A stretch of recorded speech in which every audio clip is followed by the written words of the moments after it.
بسم اللہ الرحمن الرحیم نحمده ونصلی علی رسولہ الکریم اما بعد فقد قال اللہ تبارک وتعالی فی القرآن المجید والفرقان الحمید فاعوذ باللہ من الشیطان الرجیم بسم اللہ الرحمن الرحیم وَيُطْعِمُونَ الطَّعَامَ عَلَى حُبِّهِ مِسْكِينًا وَيَتِيمًا وَأَسِيرًا إِنَّمَا نُطْعِمُكُمْ لِوَجْهِ اللَّهِ لَا نُرِيدُ مِنْكُمْ جَزَاءً وَلَا شُكُورًا صدق اللہ العظیم سبحان ربک رب العزة عما یصفون وسلام علی المرسلین والحمد للہ رب العالمین اللہم صلی علی سیدنا محمد وعلی آل سیدنا محمد وبارک وسلم۔ عزیزان گرامی قدر، واجب الاحترام بزرگوں اور میرے دینی اور ایمانی بھائیوں، السلام علیکم ورحمۃ اللہ وبرکاتہ۔ میرے عزیزوں اور بزرگوں، اللہ عز و جل نے ہمیں اس دنیا میں بھیجا اور بہت مختصر سی زندگی دے کر بھیجا۔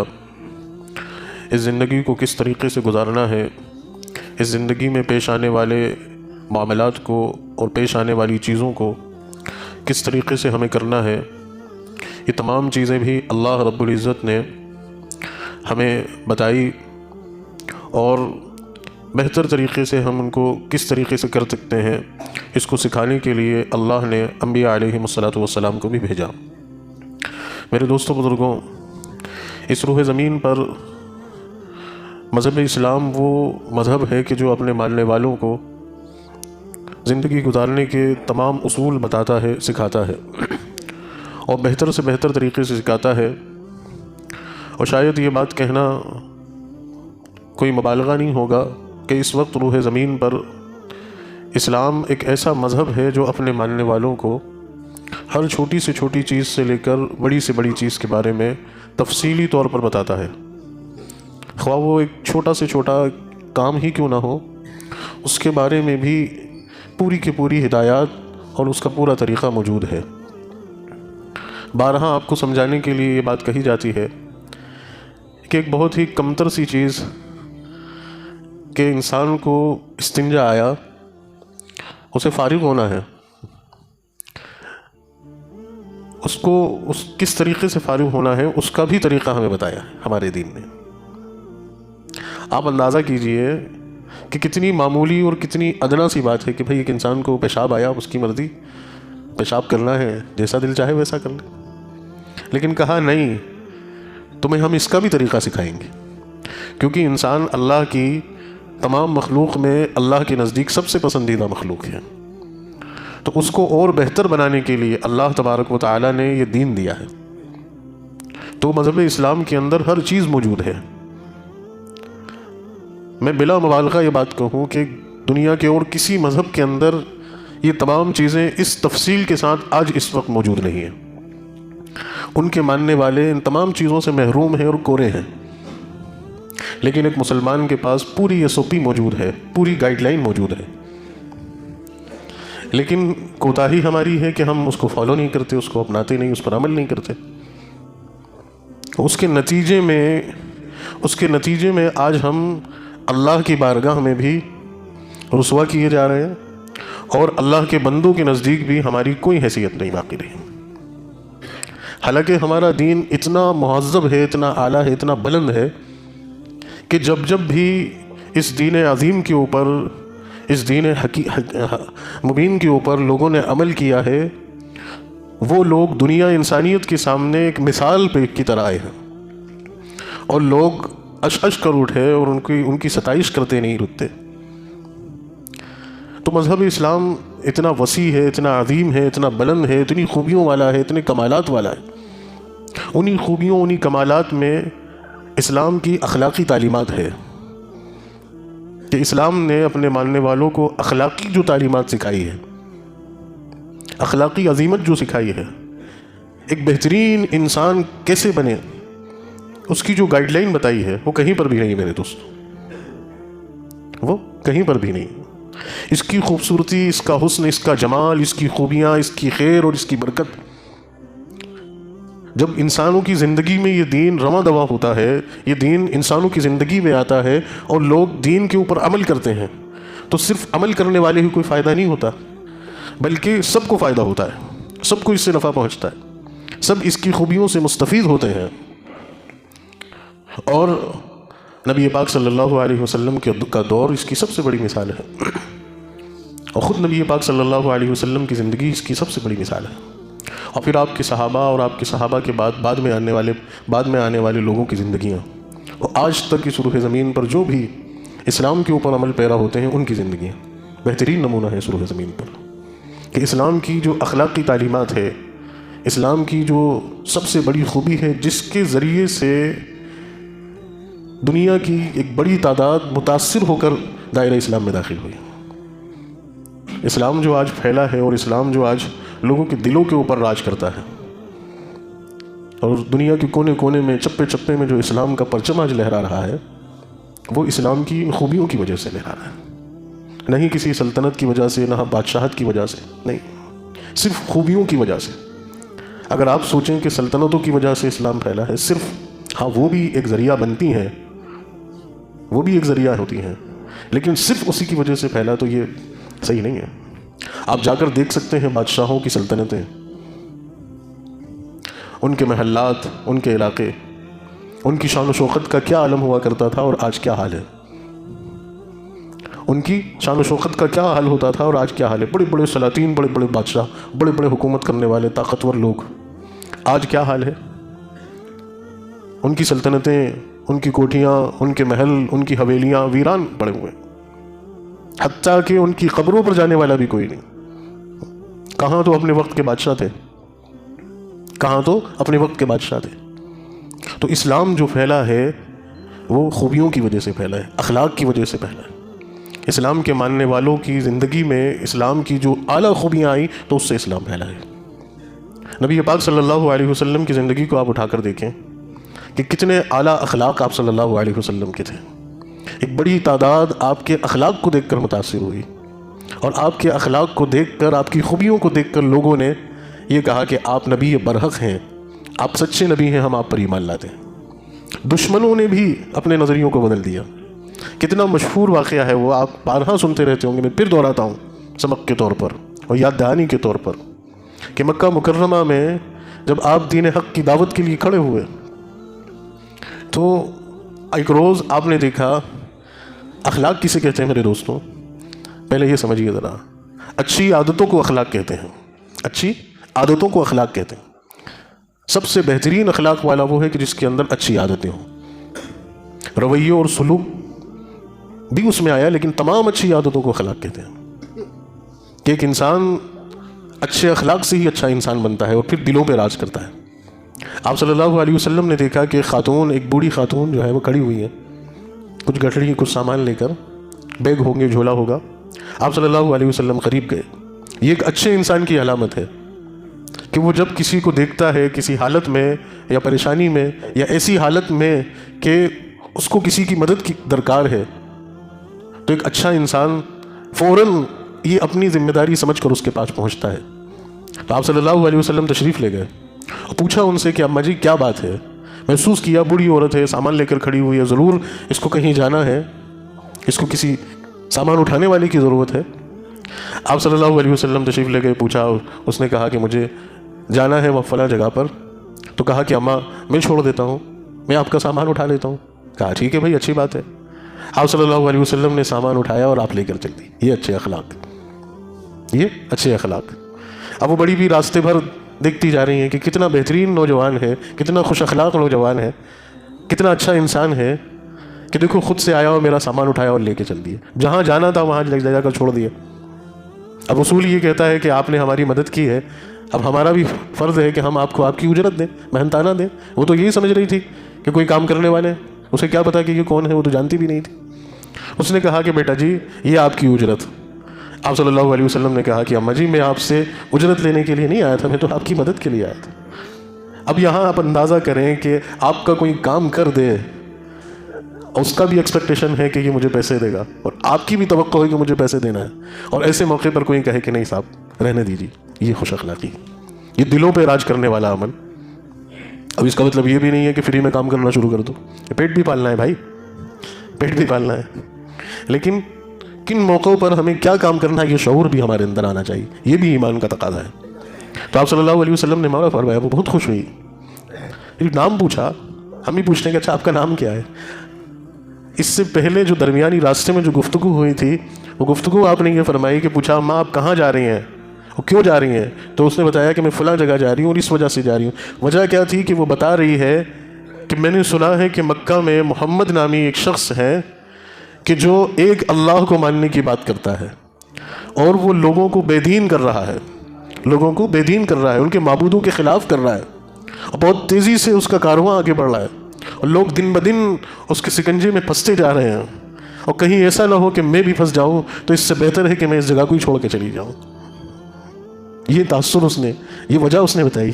ہمارے جیسا ہوتا تو پھینکتا گٹھڑی، اس کا گلا دبا دیتا، یا اور کچھ اچھا انسان ہوتا۔ آپ تو مجھے پہلے بتاؤ کہ میرے بارے میں آپ سے ایسا کہا کس نے؟ نہیں، آپ کو یہ تو بتانا پڑے گا کہ میرے بارے میں ایسا کہا کس نے۔ وہ کہتی کہ بھیا رہنے دو، پوکٹ جا کے لڑو گے۔ نہیں اماں نہیں لڑوں گا، بس آپ تو بتا دو تو میں جان تو لوں کہ میرا اتنا محسن کون ہے۔ اوکائی کی مدد اوکائی کا ثواب، یہ تو دشمن ہے، دشمن کی مدد تھوڑی کی جاتی ہے، مخالف کی مدد تھوڑی کی جاتی ہے۔ آپ مسکرا کر آگے بڑھے، یہ جواب دینے کا وقت نہیں ہے۔ آپ نے اس کو اس کی منزل پہ پہنچایا، اب وہ نام پوچھ رہی ہے کیا نام ہے، آپ کہہ رہے ہیں کہ اماں جی آپ کا کام ہو گیا، مجھے جانے دیں، آپ بھی جائیں۔ کوئی دعوت نہیں دی، کوئی لمبی چوڑی نماز پڑھ کے نہیں دکھائی، کوئی تسبیحات اور ذکر و اذکار نہیں بتائے، کوئی جنت اور دوزخ کی وعیدیں نہیں سنائی۔ کیا کہا آپ جائیں، صرف اچھے اخلاق، اچھے اخلاق۔ میں کہا نہیں بیٹا نام تو بتانا پڑے گا۔ تو اس کے بہت اصرار پر آپ نے پھر فرمایا کہ اماں جی میں وہی ہوں کہ جس سے ڈر کے آپ یہاں سے جا رہی ہیں، میرا ہی نام دراصل محمد بن عبداللہ ہے۔ اوہو، فوری طور پر اس بوڑھی نے کہا کہ بیٹا میں نے جو کچھ آپ کے بارے میں سن رکھا تھا سارا کے سارا غلط تھا، مجھے معاف کر دو، مجھے معاف کر دو۔ تم نے میرے ساتھ جو سلوک کیا ہے یہ تمہاری اچھی عادت یہ بتلاتی ہے کہ تم سچے نبی ہو، اور میں تم پر ایمان لاتی ہوں۔ مجھے بھی کلمہ پڑھاؤ، اشہد ان لا الہ الا اللہ و اشہد ان محمد رسول اللہ۔ یہ اخلاقی دعوت کہ ایک مخالف کو اس طرح سے جو ہے اس کو اپنا معاون بنا لیا اور اس کو کلمہ پڑھوا دیا۔ ایسی سینکڑوں نہ جانے کتنی مثالیں ہیں، سینکڑوں نہ جانے کتنی مثالیں ہیں۔ ایسے ہی ایک بڑا مشہور واقعہ آپ کی زندگی کا، ایک خاتون نے اپنا معمول بنا لیا تھا، آپ کا جب بھی گزر ہوتا تو وہ اوپر سے کچرا ڈالا کرتی تھی، کچرا ڈالا کرتی تھی، آپ بھی مسکرا کر گزر جایا کرتے تھے۔ ایک روز معمول کے مطابق آپ گزرے، اوپر سے کچرا نہیں آیا، آپ کو فکر لاحق ہوئی، پھر اسی طرح ہوا، پھر آپ کو فکر لاحق ہوئی، تو آپ سے رہا نہیں گیا، آپ اس کا حال پوچھنے چلے گئے کہ بھئی کیا ہوا، کیا ہوا؟ یہ عورت تو مجھ سے انتقام لیا کرتی تھی، میرے اوپر کچرا ڈالا کرتی تھی، آج یہ حسب معمول نہیں آئی ہے تو کیا بات ہے، خیریت تو ہے؟ ہم تو اپنوں کی خیریت نہیں پوچھتے، آج تو حال یہ ہے کہ ہم تو اپنوں کی خیریت نہیں پوچھتے۔ وہاں نبی پاک صلی اللہ علیہ وسلم کے اخلاق یہ ہے کہ زیادتی کرنے والوں کے لیے آپ فکر مند ہیں کہ آپ وہاں تشریف لے جا رہے ہیں، اور آپ نے جا کر جب دیکھا کہ وہ بوڑھی جو ہے وہ عورت بیمار پڑی ہوئی ہے، اور اس نے بھی آپ کو اپنی دہلی پر دیکھا، اپنے گھر دیکھا، تو وہ حیران ہو گئی اور اس نے کہا کہ آپ سچے نبی ہیں، آپ سے بہتر انسان کوئی ہو ہی نہیں سکتا، میں نے جس کے ساتھ یہ زیادتی کی وہ میری تیمارداری کے لیے آیا، وہ میری خیریت پوچھنے آیا، اس سے اچھا انسان کون ہو سکتا؟ اس نے بھی کہا کہ مجھے بھی کلمہ پڑھاؤ۔ کیا کہا؟ مجھے بھی کلمہ پڑھاؤ۔ ایسے ہی ایک دشمن ایک قتل کرنے کا ارادہ کر کے ایک شخص آپ کے پاس آیا اور اس نے آپ سے اجازت لی کہ میں آپ کے ساتھ کچھ وقت گزارنا چاہتا ہوں، اگر آپ اجازت دیں تو رسول اللہ صلی اللہ علیہ وسلم نے کہا ٹھیک ہے بھائی، بنو آج ہمارے مہمان۔ اس کو اپنا مہمان بنایا، اپنے ساتھ رکھا، شام کو اپنے گھر لے جا کے ڈنر کروایا، بہترین کھانا کھلایا، اپنے ہی حجرے میں بستر لگوایا اور اس کو اطمینان سے اس کو وہاں پر سلایا، اس کی پوری ضیافت بہترین مہمان نوازی کی۔ وہ شخص زہر آلود خنجر لے کے آیا تھا، اس طاق میں اور اس فراق میں تھا کہ کب مجھے موقع ملے اور میں ان کو قتل کروں۔ اب وہ موقع کے انتظار میں ہے، اس نے دیکھا کہ اتنی بہترین ضیافت ہو رہی ہے، اتنی مہمان نوازی ہو رہی، کھانا بھی کھلایا گیا، بستر بھی لگایا گیا اور اچھے سے مجھے رکھا جا رہا ہے، لیکن بہرحال وہ جس ارادے سے آیا تھا اس ارادے پر قائم رہا۔ تو لکھا ہے کہ اس کا پیٹ خراب ہوا، اس کا جب پیٹ خراب ہوا تو وہ رات میں بے چین ہوا، پریشان ہوا، تو آپ صلی اللہ علیہ وسلم نے اس سے اس کی پریشانی کا حال پوچھا کہ بھئی کیا بات ہے، کیوں پریشان ہو رہے ہیں؟ تو اس نے وجہ بتائی، تو وہاں بھی آپ نے اس کی مدد فرمائی۔ ہمارا تو کوئی قریبی مہمان ہمارے یہاں آ جائے اور اس کی بیچاری کی طبیعت خراب ہو جائے تو ہمارے پھر کیا تاثرات ہوتے ہیں اس کے بارے میں. لیکن وہاں نبی پاک صلی اللہ علیہ وسلم اس کے ساتھ خوش اخلاقی سے پیش آ رہے ہیں. تو وہ کاہے کا قتل کرتا؟ وہ تو بھاگا اور بھاگ کے جن لوگوں نے اسے پہنچایا تھا ان سے جا کر کہا کہ مجھے اس روح زمین پر محمد عربی صلی اللہ علیہ وسلم سے بہتر کوئی انسان نہیں ملا. میں جس ارادے سے گیا تھا میں اپنے اس ارادے کو بدلتا ہوں اور میں ان کے دین کو قبول کرتا ہوں اور تمہیں بھی مشورہ دیتا ہوں کہ تم بھی ان کے دین میں رہو. وہ سچا دین ہے. یعنی اپنے دشمن کے ساتھ بھی یہ سلوک، اپنے دشمن کے ساتھ بھی یہ نرمی کا معاملہ، یہ شفقت کا معاملہ، یہ پیار کا معاملہ، یہ بھلائی کا معاملہ. ایسا ہی ایک واقعہ آتا ہے کہ مدینہ منورہ میں ایک تھوڑی سی مجنون قسم کی، دیوانی قسم کی، پاگل قسم کی ایک عورت تھی. وہ گزر رہی تھی، اس نے آپ صلی اللہ علیہ وسلم کو دیکھا تو آپ صلی اللہ علیہ وسلم سے کہا کہ محمد آپ بڑی خوش اخلاقی کی بات کرتے ہیں، بڑی مساوات کی بات کرتے ہیں، لوگوں کو ساتھ لے کر چلتے ہیں، ذرا میں بھی تو آج دیکھوں آپ کو کہ کیا آپ مجھے اپنے دسترخوان پہ کھانا کھلائیں گے؟ آپ صلی اللہ علیہ وسلم نے فرمایا کہ بالکل آئیے، تشریف لائیے، اہلاً و سہلاً، ویلکم، آئیے. اس کو بلایا اور اس کو اپنے دسترخوان پہ کھانا کھلا رہے. اس نے کہا کہ مجھے آپ سے کچھ بات کرنی ہے اور ان سب کے سامنے نہیں کروں گی، مجھے تھوڑا تنہائی میں چلیے، وہاں آپ سے بات کرنی ہے. آپ نے کہا بالکل چلیے، آپ کیا کہتی ہیں میں سنوں گا. آپ تصور تو کیجئے، آپ اندازہ تو لگائیے کہ کتنی اچھی عادت، کتنی خوش اخلاقی کی عادت انسانیت کے لیے کیسا درد اور کیسا ساتھ لے کے چلنے کا ملکہ اور کیسا ساتھ لے کر چلنے کا آپ صلی اللہ علیہ وسلم کا مزاج کہ اس کو کھانا بھی کھلا رہے ہیں اپنے ساتھ بٹھا کر اور وہ وقت مانگ رہی تو اس کو وقت بھی دے رہے ہیں. ایسی ایک بہت بڑا پہلوان تھا اور اس نے آپ کو چیلنج کیا کہ میں آپ کو نبی نہیں مانتا اور نبی تب مانوں گا کہ جب آپ مجھے اکھاڑے میں پچھاڑ دیں گے. پہلوان تھا، عرب کا مشہور پہلوان، بہت بڑا پہلوان، بہت بڑا سورما. آپ صلی اللہ علیہ وسلم نے اس کے چیلنج کو قبول کیا. ٹھیک ہے، بڑا مجمع لگا، لوگ اکٹھے ہوئے کہ آج تو بڑی زبردست کشتی ہے. آپ صلی اللہ علیہ وسلم بھی تشریف لائے اور لوگوں نے دیکھا کہ ایک لمحے میں آپ صلی اللہ علیہ وسلم نے اسے زمین پہ پٹک دیا. لوگ بھی حیران اور وہ بھی حیران. اس نے پھر کھڑے ہو کے چیلنج کیا کہ نہیں، ایک دفعہ اور. آپ نے فرمایا ٹھیک ہے بھائی. پھر اس کو پچھاڑا. اس نے کہا نہیں، پھر ایک دفعہ اور. لوگ بھی سوچ رہے ہیں کہ ہو سکتا ہے شروع میں کوئی داؤ لگ گیا ہو، لوگ بھی یقین نہیں کر رہے. تیسری دفعہ اس کو پچھاڑ دیا. اب پھر اس نے کھڑے ہو کر کہا اشہد ان لا الہ الا اللہ و اشہد ان محمد رسول اللہ. لوگوں نے بعد میں پوچھا کہ یہ کیا ماجرا تھا، تم 3 بار تم نے پچھاڑ کھائی، کیوں کر رہے تھے ایسا؟ تو کہنے لگا کہ آپ کا یقین اور آپ کی نبوت کا نور تو پہلی گرفت میں میرے دل میں اتر گیا تھا. دراصل ایک پہلوان اکھاڑے میں جب پچھاڑ کھاتا ہے تو اس کے لیے بڑی رسوائی کی بات ہوتی ہے. کہا کہ یہ میرے لیے رسوائی نہیں ہو رہی تھی کہ آپ مجھے زمین پہ پٹک رہے تھے، میں محسوس کر رہا تھا اور آپ محسوس کر رہے تھے کہ کیا ماجرا چل رہا تھا.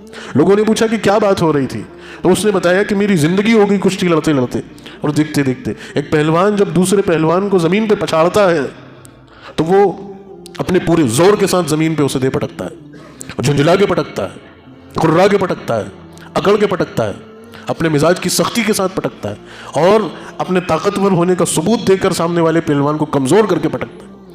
لیکن میں نے دیکھا کہ آپ مجھے زمین پر ایسا پٹک رہے تھے کہ جیسے ایک ماں اپنے بچے کو پالنے میں سلاتی ہے، اس شفقت کے ساتھ، اس مہربانی کے ساتھ. تو مجھے آپ کی وہ ادا پسند آ رہی تھی. میں بار بار محمد رسول اللہ کے ہاتھ سے زمین پر جو پچھاڑ کھا رہا تھا، میں آپ کے اندر ایک شفقت بھری اور ممتا بھری ماں کا دلار دیکھ رہا تھا اور وہ مجھے پسند آ رہا تھا. چیلنج کرنے والے کے ساتھ بھی یہ معاملہ. بدر کے قیدیوں کے ساتھ کیا معاملہ کیا؟ غزوہ بدر میں جن 70 مشرکین کو یرغمال بنا کے لایا گیا، قیدی بنا کے لایا گیا، آپ صلی اللہ علیہ وسلم نے فرمایا کہ یہ لوگ جو ہمارے بندی بنا کر آئے ہیں، قیدی بنا کر جن کو ہم لائے ہیں، صحابہ کرام سے فرمایا کہ ان کے ساتھ زیادتی نہیں ہو، ان کو اچھا کھانا کھلاؤ، ان کو اچھا پانی پلاؤ، ان کو اچھی جگہوں پر رکھو، ان کے ساتھ پوری رعایت اور پوری انسانیت کی خوش اخلاقی کے ساتھ برتاؤ کرو، ان کے ساتھ ذرہ برابر بھی زیادتی نہیں ہونی چاہیے. دنیا کا کوئی بھی قانون دشمنوں کے ساتھ اور باغیوں کے ساتھ کیا سلوک کرتا ہے آپ دیکھو، لیکن محمد رسول اللہ کا دین کیا کہتا ہے کہ نہیں، دشمنوں کے ساتھ بھی زیادتی نہیں ہوگی، دشمنوں کے اوپر بھی ظلم نہیں ہوگا. دشمن جب یرغمال بنا کے لائے گئے، دشمنوں کو جب بندی بنا کر اور قیدی بنا کر لایا گیا، تب ان کے ساتھ ظلم اور زیادتی کا معاملہ نہیں ہوگا. ان کے ساتھ نرمی اور خوش اخلاقی ہوگی، انہیں بہتر کھانا کھلایا جائے گا، ان کو بہتر طریقے سے رکھا جائے گا. ایسے ہی کوئی اور آپ کے سامنے پکڑ کر لایا جاتا تو آپ اس کے ساتھ اچھا معاملہ کرتے. صحابہ کرام کی ایک جماعت چند لوگوں کو، کچھ قبیلے کے لوگوں کو لے کر آئی. اس میں ایک خاتون تھی جس کے بارے میں آتا ہے کہ وہ حاتم طائی کی بیٹی تھی، عرب کے مشہور سخی انسان، آپ نے بھی سب نے نام سنا ہوگا. وہ مسلمان نہیں ہوئی تھیں. ان کو جب لایا گیا تو جب یرغمال بنا کر لایا گیا, بیڑیوں میں جکڑ کر لایا گیا, صحابہ کرام لے کر آئے تو دیکھا کہ سر پہ اوڑھنی نہیں ہے, ایک عورت بے آبرو کھڑی ہے, دربار محمد رسول اللہ کا ہے. آپ صلی اللہ علیہ وسلم نے اپنی چادر پیش کی, عورت کا احترام کیا اور کہا کہ عورت کے ساتھ زیادتی نہیں, عورت کے اوپر ظلم نہیں, عورت کو بے آبرو نہیں کرنا. عورت کے لیے سب سے بڑی چیز اس کی عزت ہے, اور اس کی عزت کے تحفظ کے لیے آپ نے اپنی چادر پیش کی, ایک دشمن کے ساتھ, ایک بے دین کے ساتھ. اور آج اسی نبی کے ماننے والے امتی, آج اسی نبی پر ایمان رکھنے والے لوگ عورتوں کی بے حرمتی کر رہے ہیں, اور وہ عورتوں کے تقدس کو پامال کر رہے ہیں, عورتوں کی عزتوں کے ساتھ کھیل رہے ہیں. بھائی ہمارا کام تو یہ تھا کہ عورتوں کے اوپر عزت کی چادر رکھنا, عورتوں کو عزت اور تحفظ فراہم کرنا. لیکن آج کس راستے پر ہم چل پڑے ہیں, آج کس راستے پر مسلمان چل پڑا ہے؟ کہاں عورت کی عزت اور اس کا تحفظ اور اس کے نتائج پھر ہے سامنے. وہاں کیا ہوا؟ اس کو عزت دی اور اس کو باعزت رہا کیا. وہ اپنے قبیلے میں گئی اور اپنے بھائیوں کو ساتھ لے کر آئی اور کہا کہ تم چلو, وہی سچے نبی ہیں جنہوں نے تمہاری غیر موجودگی میں تمہاری بہن کی عزت کی اتنی رعایت کی اور اس کی عزت کا احترام کیا. ان سے بہتر اس روئے زمین پر کوئی انسان نہیں ہو سکتا. میں نے بھی ان کا کلمہ پڑھ لیا ہے, تم بھی چل کر ان کا کلمہ پڑھو. تو یہ ذریعہ نجات بنے, یہ ذریعہ سبب بنے دائرہ اسلام میں داخل. یہ اعمال اور یہ خوش اخلاقی جب بھی جس دور میں جس زمانے میں بھی مسلمانوں نے کی ہے اپنے نبی کی زندگی کو سامنے رکھ کر, تو دنیا اسلام کے قریب آ گئی, اسلام کے قریب آ گئی. چاہے وہ دور نہیں رہا, جب بھی جس دور میں بھی جس زمانے میں بھی مسلمانوں نے یا مسلم نمائندگی نے انسانیت کے ساتھ اس خوش اخلاقی کا مظاہرہ کیا, تو اس کے نتائج اور اس کے ثمرات پوری دنیا کے سامنے آئے اور لوگ اسلام کے قریب ہو گئے. میں یہ ساری باتیں آپ سے آپ کا ذہن بنانے کے لیے, آپ کو ترغیب دلانے کے لیے اور یہ خوبیاں اپنے اندر پیدا کرنے کے لیے کر رہا ہوں. یہ صرف محض آپ کے سامنے واقعات نہیں سنا رہا کہ آپ کان کی تفریح کر لیں اور لطف لے لیں اور بڑا مزہ آیا. نہیں بھائی, یہ خوبیاں اپنے اندر پیدا کیجیے, یہ اچھائیاں اپنے اندر پیدا کیجیے. یہ چند مثالیں ہیں. اپنے آپ کو ایسا خوش اخلاق بنائیے, اپنے اندر اچھی عادتیں پیدا کریے, اپنے اندر اچھی صفات پیدا کریے, اپنے آپ کو اچھا انسان بنائیے. پھر دیکھیے آپ کو دنیا کیسے گلے لگاتی اور اللہ آپ کو پھر عزت کی کیسی بلندیوں پہ پہنچا. آپ اپنے آفس کے اندر, آپ اپنی فیکٹری کے اندر, آپ اپنے کسی بھی معاملات کے اندر اپنے آپ کو ایسا خوش اخلاق بنا کر پیش کیجیے. آپ کے سامنے بہترین مثال ہے نبی پاک صلی اللہ علیہ وسلم کی, کہ حضور پاک صلی اللہ علیہ وسلم کی پوری زندگی میں آپ صلی اللہ علیہ وسلم نے کبھی کسی کے ساتھ زیادتی نہیں. آپ اپنے آپ کو ایسا بنائیے. حضرت انس بن مالک رضی اللہ تعالیٰ عنہ فرماتے ہیں کہ 10 سال تک میں نبی پاک صلی اللہ علیہ وسلم کا خادم رہا, اور 10 برس میں نے کبھی بھی نبی پاک صلی اللہ علیہ وسلم کو اپنے آپ کو ڈانٹتے ہوئے نہیں پایا. مجھ سے غلطیاں بھی ہوئیں, کچھ وہ کام بھی ہوئے جو نہیں ہونے تھے, لیکن پھر بھی آپ نے مجھے نرمی سے سمجھایا, شفقت سے مجھ کو جو ہے سکھایا. تو ایسے ہم بنے اپنے ملازمین کے ساتھ, اپنے ماتحتوں کے ساتھ, اپنے گھر والوں کے ساتھ. نبی پاک صلی اللہ علیہ وسلم کی کیسی خوش اخلاقی والی زندگی تھی, اور خاص طور سے ہماری ماؤں کے ساتھ, ازدواج مطہرات کے ساتھ, کہ کتنی بہترین بیلنس کے ساتھ آپ نے زندگی گزار کر بتائی کہ سبھی کے حقوق کی رعایت کی, سبھی کو خوش رکھا, سبھی کے مزاج کو سمجھا اور سبھی کو آپ ساتھ لے کر چلے. کسی کے ساتھ بھی زیادتی نہیں ہوئی. ایسے ہی اپنے دوست احباب کے ساتھ, رفقا کے ساتھ, صحابہ کرام کے ساتھ کیسی خوش اخلاقی, کیسے بہتر اخلاق, کیسے بہتر معاملات کے ساتھ. اور اسی کے ساتھ ساتھ اپنے دشمنوں کے ساتھ بھی, اپنے مخالفین کے ساتھ بھی, جن لوگوں نے ساری زندگی ستایا. آپ صلی اللہ علیہ وسلم کا پہلو کیا رہا کہ جب مکہ فتح ہوا, اور فتح مکہ والے دن جب آپ مکہ مکرمہ میں داخل ہوئے, تو جو سارے مخالف تھے وہ کب کبا رہے ہیں, وہ ڈر رہے ہیں کہ آج محمد رسول اللہ ہم سے انتقام لیں گے, جو ہم نے ان کو ستایا ہے, تکلیفیں پہنچائی ہیں, ایذا پہنچائی ہے, آج وہ ان ساری تکلیفوں کا ہم سے بدلہ لیں گے. لیکن کیا دیکھا دنیا نے کہ آپ صلی اللہ علیہ وسلم نے فرمایا کہ آج تم سب کو معاف کر دیا, آج کسی سے بدلہ نہیں لیا جائے گا, آج سب کو معاف کر دیا گیا. تو آپ کی اس معافی نے ان کے دل کے اوپر یہ اثر ڈالا کہ وہ سارے کے سارے مسلمان ہوں. انہوں نے کہا کہ آپ سے بہتر تو کوئی انسان نہیں. آپ کسی کو معاف کر کے تو دیکھیے, آپ اچھا بن کے تو دکھائیے, آپ اچھے طریقے کے ساتھ کسی سے پیش آ کر تو دکھائیے. ایک وقت اللہ ضرور لائے گا, اگر آپ کی نیت کے اندر کھوٹ نہیں ہوگی. میرے اس جملے کی بھی قدر کرنا, اگر اس اچھا بننے میں آپ کی نیت کے اندر بھی کھوٹ نہیں ہوگی تو زیادہ وقت نہیں لگے گا کہ آپ اس شخص کے دل پہ راج کریں گے. اگر نیت میں تو پھر کھوٹ ہوگی تو اللہ تو بہتر جانتا ہے. آپ منافقت اختیار کریے کہ منہ پہ کچھ اور دل میں کچھ اور نہیں, اپنے دل کو بھی صاف کر کے کسی کے ساتھ اچھا بن کے تو دیکھیے, پھر اس کے رزلٹ, اس کے نتائج آپ دیکھیے کہ آپ اس شخص کے دل کے اوپر راج کریں. آج بڑا مسئلہ ہم سب کے ساتھ یہی ہے کہ یہ ناراض ہے, وہ گھات لگا کے بیٹھا ہوا ہے, وہ عداوت کر کے بیٹھا ہوا ہے, وہ اس نے بات بند کر رکھی, اس نے یہ نقصان کا, اس سے یہ ڈر ہے. تو یہ ساری چیزیں کیوں ہیں؟ یہ ساری چیزیں کیوں ہیں؟ اصل وجہ یہ ہے کہ ہم اپنے اوپر نظر کریں، اپنے اوپر فوکس ڈالیں کہ کہیں نہ کہیں غلطی مجھ سے ہو رہی ہوگی، اس وجہ سے یہ رزلٹ آ رہے ہیں، میں اپنے آپ کو بہتر بنا کر تو پیش کروں۔ اور نفع نقصان کا مالک تو اللہ ہے، اور عزت اور ذلت دینے والا بھی اللہ ہے۔ جب بندہ اللہ کو نفع اور نقصان کا مالک مانتا ہے تو پھر سامنے والے سے، اور عزت اور ذلت کا مالک بھی اللہ کو مانتا ہے تو پھر کسی کے آگے چھوٹا بننے سے، معافی مانگنے سے کیوں کترائیں، کیوں پیچھے ہٹیں؟ تو یہ اچھی عادتیں، اچھے اخلاق ہمیں انفرادی طور پر اپنے اندر پیدا کرنا ہے، اور اجتماعی طور پر بھی ہمیں اپنے اندر پیدا کرنا ہے۔ جب یہ اچھی عادتیں اور اچھے اخلاق ہمارے اندر آئیں گے تو آپ دیکھیں گے کہ ہمارے سراؤنڈنگ میں، ہمارے اطراف میں، ہمارے گرد و پیش میں جتنے بھی لوگ آج ہم سے عداوت رکھتے ہیں، نفرتیں کرتے ہیں، دشمنیاں رکھتے ہیں، وہ سارے کے سارے ایک لمحے میں اللہ تعالیٰ ان کے دل کو پھیر دے گا۔ اس کی بڑی بڑی مثالیں دنیا دیکھ چکی ہے۔ میں جس نقطے پر آپ کو لانا چاہتا ہوں اور جس موضوع پر مجھے بات کرنی ہے، شاید اس کا وقت اب آ چکا ہے کہ میں اس کرنٹ ایشو پر، اس کرنٹ ٹاپک پر آپ سے بات کرنے لگا ہوں، اور اس لیے میں نے اپنا پوری تمہیدی طور پر یہ بات باندھی ہے کہ آج پھر دنیا نے مسلمانوں کی خوش اخلاقی، عمدہ اخلاقی اور دین کے اوپر ثابت قدمی سے عمل کر کے دکھایا، تو اس کا نتیجہ پھر دنیا نے دیکھا کہ لاکھ مخالف ماحول ہے، لاکھ اسلام کو ختم کرنے کی بات کہی جا رہی ہے، اور اسلام کو ختم کرنے کے لیے دنیا یکجٹ ہو چکی ہے، لیکن مسلمانوں کے ایک چھوٹے سے عمل کی وجہ سے آج پوری دنیا کا مائنڈ سیٹ جو تھا وہ بدلنے لگا ہے۔ میں آپ کو قریب کے چند دنوں کی ایک کارگزاری سناؤں۔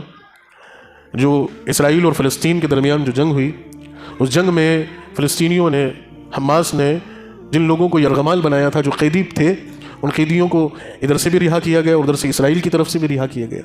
تو ان قیدیوں نے جن کو مسلمانوں نے یرغمال بنایا تھا، جب ان کو رہا کیا گیا تو انہوں نے اپنے تاثرات پیش کی، اپنے اسٹیٹمنٹ اور اپنے بیانات جاری کی کہ بھائی ہم مسلمانوں کی قید میں تھے، اور ان مسلمانوں کی کہ جن کو دنیا آتنکوادی کہتی ہے، جن کو دنیا خوکھار درندہ کہتی ہے، جن کے پاس بیٹھنے سے بھی لوگ ڈرتے ہیں، اور جن کو لڑنے جھگڑنے اور مارنے کاٹنے والا کہا جاتا ہے، ہم ان کے یہاں قیدی تھے، لیکن ہم نے ان کا سلوک یہ دیکھا کہ ان سے بہتر خوش اخلاق والا ہم نے اپنے لوگوں کو بھی نہیں پایا۔